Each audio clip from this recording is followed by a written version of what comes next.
The topic of this discussion is going to be rethinking education, skills, and human capital for entrepreneurial economies. Dr. Faisal Mushtaq, the founder and CEO of the Millennium Education Group.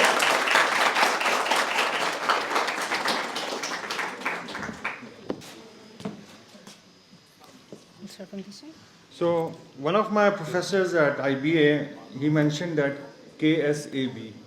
Knowledge is available on Google. Now it's ChatGPT. Skill resources you can always hire. And the only thing which matters today and tomorrow is attitude and behavior, right?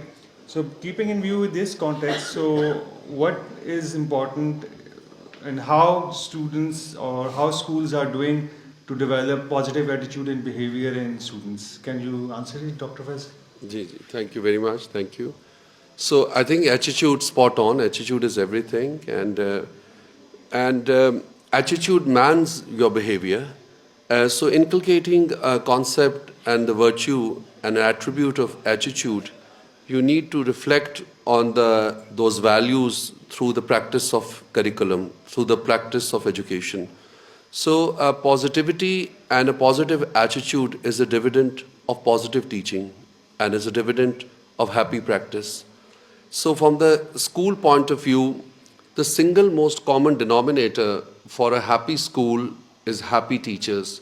It is a place where teaching interacts with learning and where the schools and the learners, they feel in a safe place. Attitude is also a behavioral dividend of the social contract, the national character of a community, citizenry, a nation state. And then you drop it down to the community, then you bring it down to the school. So in countries, modern progressive countries, they have now ministries for happiness, and which it means that ministry for positive attitude. So I think that if single most important thing as a nation or any citizen or society they could achieve, if they could achieve that attitude, everything else is a dividend of that attitude. Acquisition of knowledge, acquisition of skills, reflection, technology, and entrepreneurial mindset, it is all a reflection of a can-do attitude.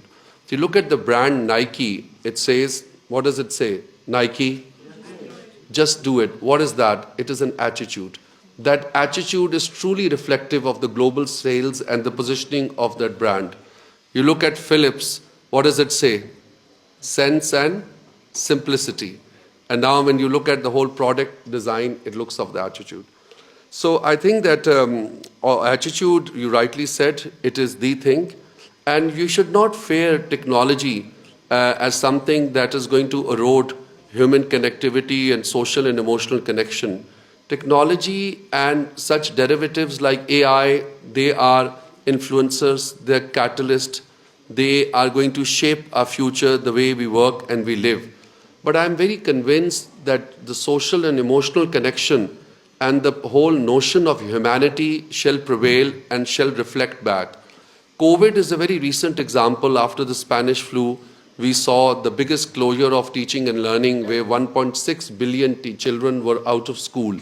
And now when 1.6 billion people were out of school, why did they come back to schools, colleges and universities when the digital contract was instigated and everyone was teaching online?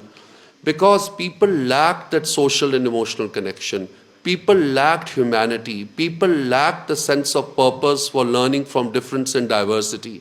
And in our religion as well, there is this Hukukul Ibad, Hukukul Insan, the concept of going to the masjid, where you show empathy and compassion and understand each other. So in each decade, there's also been a disruptor, a game changer technology, may that be internet, may that be IoT, may that be whatever. So for this decade, clearly it's AI. However, I do feel that it will remain artificial and it will challenge human quotient, digital quotient, and the whole transformation quotient. However, it will become seemingly dangerous and unrealistic and inhuman to sustain. So this will also pass like many other things, and eventually, like the old school, humanity shall prevail, the work Dr. Amjad Saqib Saab is doing at Akhuwat. Very rightly said. So on this forum, I have an open-ended question that what is the single most important skill students lack when they first step into the real world? You can start with. I would say that I second what Nasir said, but I would also add that leadership skills, leadership, negotiation. In Pakistan, in our schools, we are lacking leadership. And a lot of leadership comes actually from content which is out of classroom, and that is through sports and games. The real purpose, this whole narrative and notion of school locked into 4 brick walls called a classroom, to be very honest, it's exam prep centers. Exam prep centers, it's not done very good to society and to humanity at large. If you look at all the generational impact of knowledge, 21st century children are being taught by the 20th century teachers on an 18th century curriculum, on a 19th century curriculum, and on an 18th century educational framework. Abhi sach sunna hai to main aapko bata deta hu. In today's time and age, this is all drama. Teachers are not digital natives. They're digital immigrants. They've had immigration into technology. They're not born into technology. And teaching a generation, those who are agile, adaptive, immersive to digital inclusion, and in an environment where there's no digital equity, no barabari, no inclusion, and you are trying to just rubber them up with knowledge, with content, with exams, with assessments, this is no education. This education is not about testing. Education is about investing. We want to talk about entrepreneurship. Entrepreneurship is a mindset. Have you ever read the genesis of entrepreneurship? Let me give you a perspective. When I went to a school, I went to a military school, Army Public School in Rawalpindi. We used to have corn challi. Challi was sold at ₹10. And what did we eat? Challi ke dane. Now when I go with my son to Centaurus Mall in Islamabad, to Dolmen Mall in Karachi, to Packages Mall in Lahore, my son and daughter say, Daddy, they don't say daddy, Daddy, can I have the spicy corn? Can I have the garlic corn? And can I have the cheese corn for ₹200? तो छल्ली वाला ready पे छल्ली के दाने बेचे, वो entrepreneur नहीं है, और वही छल्ली के दाने एसी वाली एनवायरनमेंट में 200 रुपए के बिके तो आप उसको कहते हो he is a con entrepreneur? क्या ये खुला तजाद नहीं? Everyone who is making a difference is an entrepreneur. Entrepreneurship is an ability to identify an opportunity, allocate resources, take some risk with these resources, and create reward. Marriage is entrepreneurship. You take risk and you create reward out of it. Entrepreneurship, the whole word entrepreneurship is, I think, overrated. Our entrepreneurship is a mindset. It is an ecosystem. It is about human potential and human capacity. People, those who conquered the world and made the difference at a time when we were not born, they were also entrepreneurs. Someone was a social entrepreneur. Someone was a political entrepreneur. And before entrepreneurship and incubators were born, Zuhair Khalik Saab is sitting here. He founded Pakistan's largest and the first national incubation center.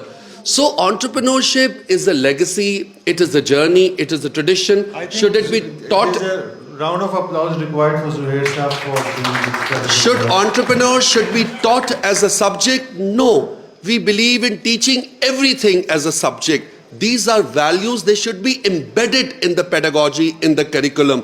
Values of sustainability, values of respect, values of democracy, humanization. The construct of curriculum should be in a way that it should not focus on exams and testing. It should focus, like my Nasir said, on collaboration, on projects, on building those life skills. So to be honest, the education systems of the world have failed, including Harvard's, Oxford, Cambridge, and even sitting over here. If you really want to build a better and a more democratic social contract, then allow young people the liberty to actualize their true potential. Thank you very much. Thank you. So I'm opening the house for the questions. Ji, bilkul rightly said. But let me say something. You picked on schools versus Western curriculum. It's a fashion statement to pick on schools and, bullying them and shaming them. Let me correct you. The question is, for all of you, is school an extension of home or is home an extension of school? Zara sochiye. The answer is both. School is an extension of home and home is an extension of school. So parenting, grooming, values, it is an embedded responsibility of your parents, your caregivers, and the teachers. 2, there is nothing such as Western curriculum. There is something called Western dress, Western movies, Emily in Paris, Pablo Escobar. There's called Western culture or maybe Western food. There's no concept such as Western curriculum. Maths is maths, physics is physics, chemistry is chemistry, science is science, geography is geography. In your country contextualization, you teach your national language, we teach Urdu, and then we teach the universal currency, English. And then we do the enablers, the digital technologies.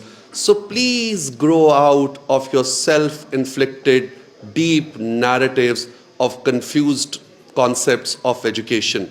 In this country, if we need more, that is literacy and education, no nation state can move forward with such a large out-of-school children population. 30 million people are out of school after the COVID losses. It's called learning poverty and learning losses. Now, when people are born, you and I, we are born as aliens, as subjects. We are not born as citizens. Your mom and dad, they get you a birth certificate and a form B and C. That does not give you the citizenship. Your ability to transform into a citizen is denominated by your sense of literacy and the education that you have had. So if you are illiterate, these 30 million people are ticking time bombs for Pakistan and for Pakistan's national security. And this is why all organizations are working hard. Gone are the days where people work for profits. All these social change makers, progressive thinkers, intellectuals, social impact people, I hardly would not know a person who is not giving back to society. Profit is not exclusive, it is inclusive. What good is a profit if you don't profit the society? Stop bullying each other, stop bullying the government, stop shaming the people. For your information, the government of Punjab is far ahead of many other governments in developed country. Yes, we do need a federal minister for happiness, joy and laughter. Thank you. Great insight. My question is very simple. अगर स्कूलों की history की तरफ देखा जाए तो पता चलता है कि स्कूल तो लीडरशिप के लिए नहीं बनाए गए थे, ये तो फैक्ट्री वर्कर्स के लिए बनाए गए थे. तो मेरा क्वेश्चन ये है कि स्कूल का स्ट्रक्चर अभी भी वैसा है, बेल होती है, पीरियड बदलता है, टाइम टेबल है, सब कुछ है, ठीक है. एंटरप्रेन्योरशिप उसमें कहाँ सिखाई जाती है? उसमें मैथ सिखाया जाता है, साइंस सिखाई जाती है, इंग्लिश सिखाई जाती है या बाकी सब्जेक्ट सिखाए जाते हैं. तो हम कब उस स्कूल के स्ट्रक्चर को रिफॉर्म करेंगे, तोड़ेंगे उस स्ट्रक्चर को जिसमें बेल ना बजे, जिसमें बच्चा अगर एक प्रोजेक्ट पे काम कर रहा है तो उसको मौका मिलेगा उस प्रोजेक्ट के ऊपर काम करे. तो इसको हम किस तरीके से फ्यूचर में हम देख सकते हैं इस स्कूल के स्ट्रक्चर को, without bells, without time table, but students actually working on, learning leadership, learning entrepreneurship, learning to land into any of the business or thinking about ideas. So let me have an initial crack at that. देखिए, first of all आपने बिल्कुल सही कहा है. जो modern organized education system है, that was basically a consequence of the industrial revolution. So definitely it worked like a factory, one period to the other period. Schools ने transition करनी शुरू कर ली है. We're kind of like in a hybrid phase right now. Okay, there are periods, there are different periods, but what we've started doing, and I think all schools are doing this now, is कि जो project work होता है, that's cross-curricular.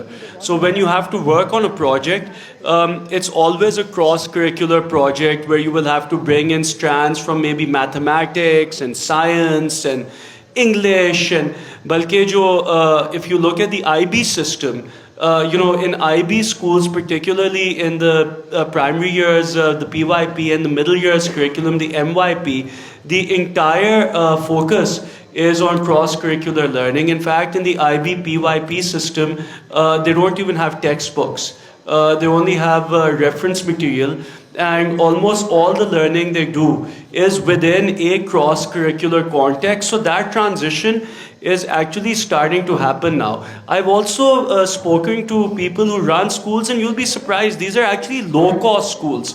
I spoke to someone who runs a chain of schools in South America, and it's a low-cost chain of schools, and what they've done is every day in the morning, this kids spend a couple of hours in the computer lab. Now what happens in the computer lab is, as I was saying before, the didactic part of teaching math, science, English, they do it on the computer through software. Now the advantage with that is that the software knows exactly where they're strong, where they're weak, and it gives them a very customized learning pathway, which the teacher cannot do for each individual student, so they learn quicker. And then what they've done in their classrooms is they have rearranged the seating so they don't have any seats which are in lines facing a blackboard or whiteboard or whatever.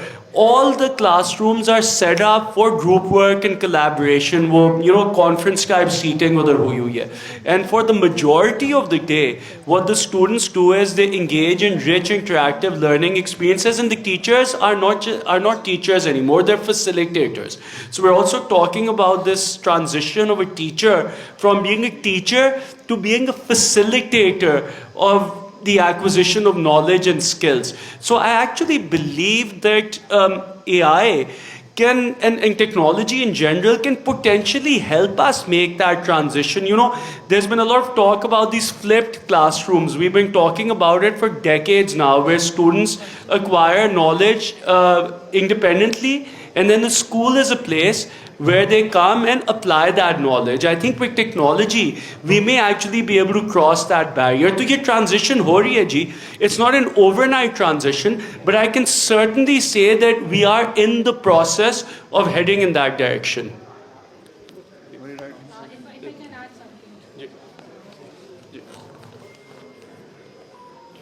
something. That was a very good question, Sidra. But may I ask you, what do you do? Good question.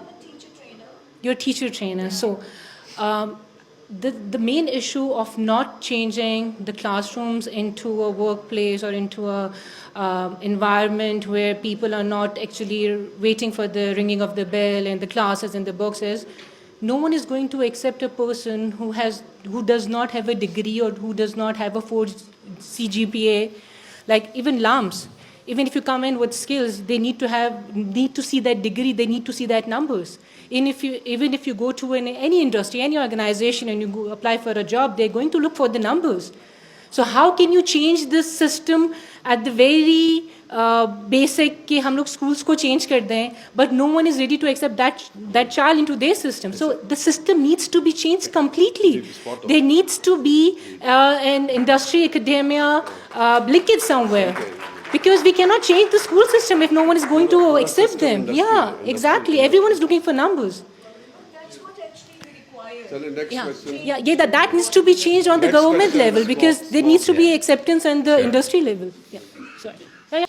So if we summarize this, that from classroom to boardrooms, the communication skills are very important. People should be able to articulate, have good creative thinking. Schools are doing their job, right? So, and it's we are trying to do it, right? And it's not only schools. It's, as Dr. Faisal said, it's a cumulative responsibility of the society, the government, and the children as well, right? So we all need to work together to make sure that we produce or we help children to become better citizens.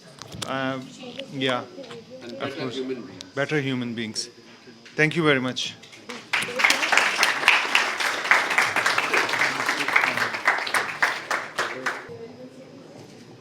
Thank you. I request the panelists to stay on the stage for a couple more minutes for receiving their souvenirs. Dr. Faisal Mushtaq, founder and CEO of the Millennium Education Group.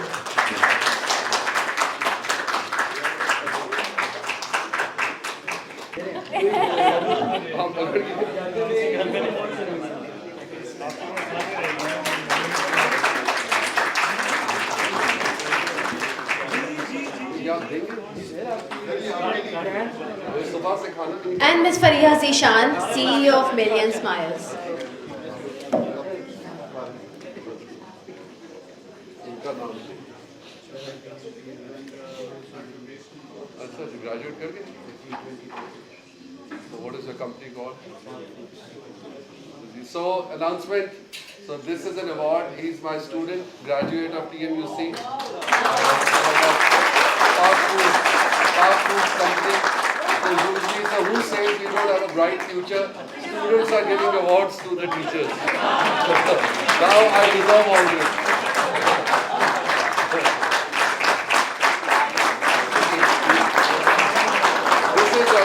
This is true empowerment. So there is hope. Amazing teachers, these women sitting over there, सारा दिन ये लोग मेहनत करती हैं, and Pakistanis, trust me, Chinese teachers भी हैं, German भी हैं, foreign भी हैं, जिस तरीके से अपनी मेहनत करती हैं, मैं आपको बता नहीं सकता. The only thing is they're not called Jennifers. So 3 cheers for Aishas and Amna. Thank you very much.